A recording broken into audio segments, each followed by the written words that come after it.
बहुत तेज है, देख सकते हो आप भी। अब वो लोग हर समय एक ब्लॉक बना रहे हैं, थोड़ा ब्लॉक अलग है, तो उसमें पानी सूख गया है, तो भी पानी हम भर नहीं सकते, इसके अंदर तो है, इसलिए पानी अंदर से बाहर निकले तो हम पानी रूट्स पक्षियों के लिए थोड़ी धूप भी तेज है, मुझे पानी लगता है रूट्स।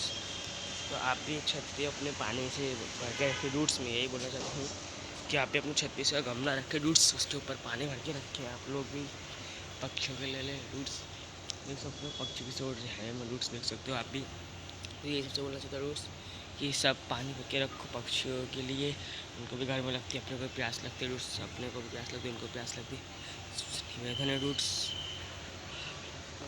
दिखा यहाँ देख सकते हो चारों तरफ ऐसा ही रखा होगा, देख सकते हो रूट्स। हाँ देखो कितना बड़ा रखा है, यहाँ पर एक गिर के टूट गया, इसलिए हम देख सकते रूट्स टूट गया, रूट्स देख सकते हो।